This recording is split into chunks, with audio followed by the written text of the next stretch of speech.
നമസ്കാരം.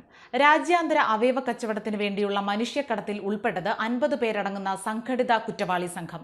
2 മലയാളികളും ആന്ധ്ര സ്വദേശിയും ഉൾപ്പെടെ സംഘത്തിലെ 3 പേരാണ് ഇതുവരെ കേരള പോലീസിന്റെ പ്രത്യേക അന്വേഷണ സംഘത്തിന്റെ പിടിയിലായത്. ഇറാനിലെ ആശുപത്രികൾ കേന്ദ്രീകരിച്ച് അവയവ കച്ചവടം നടത്തുന്ന കൊച്ചി സ്വദേശി മധുവിനെ കണ്ടെത്താൻ രാജ്യാന്തര കുറ്റാന്വേഷണ ഏജൻസികളുടെ സഹായം തേടിയിട്ടുണ്ട്. ബ്രോക്കർമാരായ തൃശൂർ വലപ്പാട് സ്വദേശി സബിത്ത്, ആലുവ എടത്തല സ്വദേശി സജിത്ത് ശ്യാം, ഹൈദരാബാദ് കേന്ദ്രീകരിച്ച് പ്രവർത്തിക്കുന്ന ഏജന്റായ ബല്ലംകൊണ്ട രാമപ്രസാദ് എന്നിവരാണ് അറസ്റ്റിലായത്. സബിത്ത്, സജിത്ത് എന്നിവരുടെ ചോദ്യം ചെയ്യൽ അവസാനിച്ച ശേഷം അന്വേഷണ സംഘം രാമപ്രസാദിനെ കസ്റ്റഡിയിൽ വാങ്ങും. അറസ്റ്റിലായ മലയാളികളെക്കാൾ രാജ്യാന്തര അവയവ കച്ചവട സംഘത്തിന്റെ ഉള്ളറകൾ അറിയുന്ന ആളാണ് രാമപ്രസാദ്. കേരളത്തിന് പുറമെ തമിഴ്നാട്, കർണാടക, ആന്ധ്രാപ്രദേശ്, തെലങ്കാന, ജമ്മു, മധ്യപ്രദേശ്, മഹാരാഷ്ട്ര എന്നിവിടങ്ങളിലും വ്യാപിച്ചു കിടക്കുന്ന കണ്ണികളാണ് അവയവ കച്ചവട സംഘത്തിനുള്ളത്. രാമപ്രസാദിന്റെ ചോദ്യം ചെയ്യൽ പൂർത്തിയാക്കിയ ശേഷം അന്വേഷണ സംഘത്തിലേക്ക് കൂടുതൽ ഉദ്യോഗസ്ഥരെ ഉൾപ്പെടുത്തി വിപുലീകരിക്കും.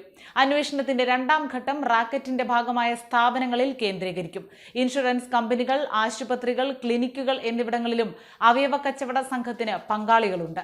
യൂറോപ്പിനേക്കാൾ കുറഞ്ഞ ചെലവിൽ അവയവമാറ്റ ശസ്ത്രക്രിയ നടത്താൻ ഏഷ്യയിൽ കഴിയും. ഇതാണ് ഇറാൻ അടക്കമുള്ള ഏഷ്യൻ രാജ്യങ്ങളിലേക്ക് രാജ്യാന്തര അവയവ കച്ചവടം വ്യാപിക്കാൻ കാരണം.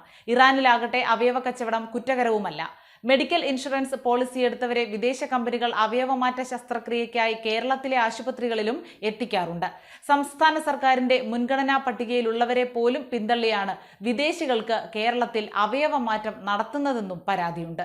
അവയവ കച്ചവട സംഘത്തിന്റെ കെണിയിൽപ്പെട്ട തൃശൂർ, പാലക്കാട്, ആലപ്പുഴ ജില്ലകളിലെ ഇരകളും ഇക്കാര്യം വെളിപ്പെടുത്തിയിട്ടുണ്ട്.